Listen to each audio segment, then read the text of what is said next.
Today's episode of Comics Tuesday isn't the one you deserve, but it's the one you're getting. Hi everybody. Today, I'm going to be talking about Batman. With Marvel's Secret Wars and all the tie-ins going on, what am I doing? Reading a lot of DC, that's what. So, I got Bats in the Belfry. And today I'm going to tell you all about it. And I don't know where else to start but the beginning.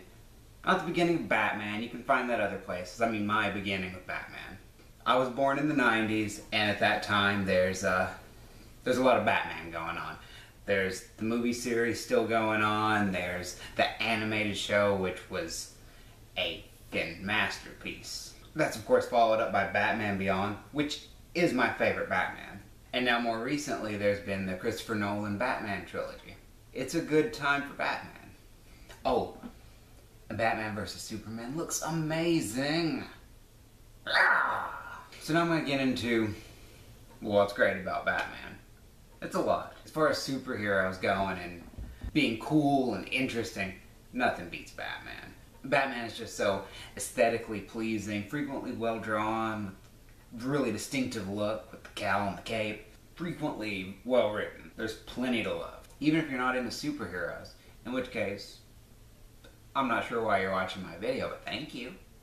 But if you're not into superheroes, Batman's not really a superhero. He's not flying around with laser vision. You know, he's a guy who's very committed to a task. And you see, because of all these factors, Batman's really, really versatile. Doesn't matter what you're into, there's Batman for you.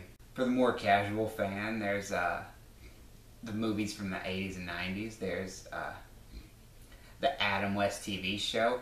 It's a straight up comedy, and it's brilliant. I love that. If you want to take it more seriously and, you know, and have everything be kind of dark and noir-esque, there's the Christopher Nolan films. And if you want straight up unfiltered Batman, there's the Batman animated series. So like I said, there's a Batman for everyone. And Batman's been around for a long time. I'm not the only fan. There's plenty out there.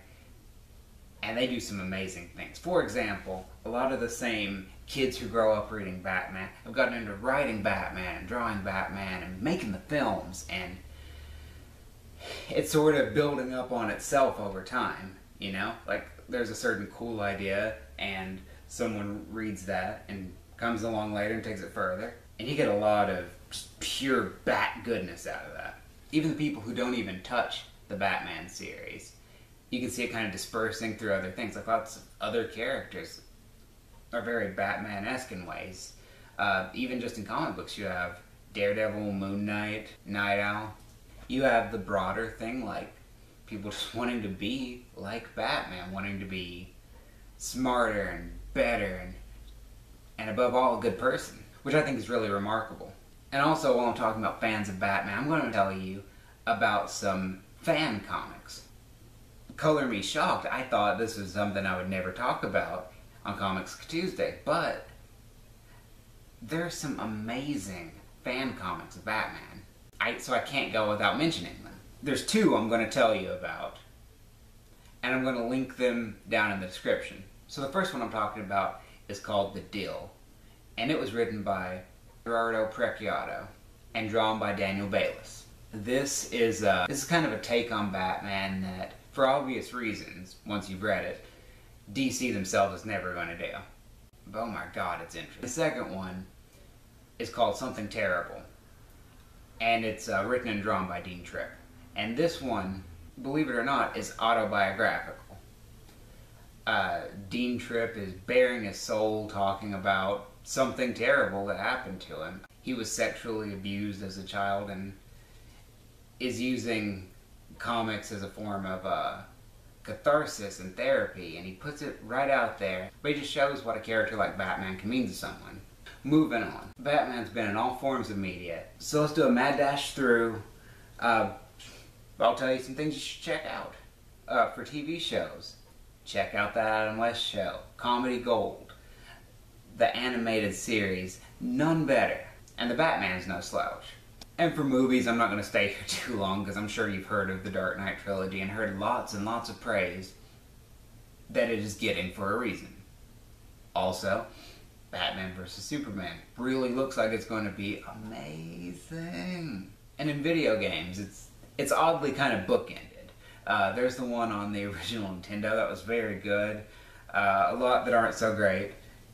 And currently, there's the series of Arkham games that are really good. And finally, we circle all the way back around and we're talking comics. My top 3 Batman stories. Number 3 is Death of the Family, which is one of the definitive Joker stories, and it's fairly new and modern. So if you want to get into reading Batman, much like I'm catching up on, this is a great one. And the reason it's on my list here is because its use of the entire Batman mythos and universe. You see everything from one ridiculous panel of all the Robins, the Teen Titans join in on it. It's a great demonstration of so many integral parts of Batman. Number 2 is the JLA story, Tower of Babel. A shady, villainous group goes around taking down the entire Justice League one by one. There's only one explanation for that. It's Batman's fault. But Batman fixes it too. So if you want to see Batman at his amazing, superhuman best, check that story out.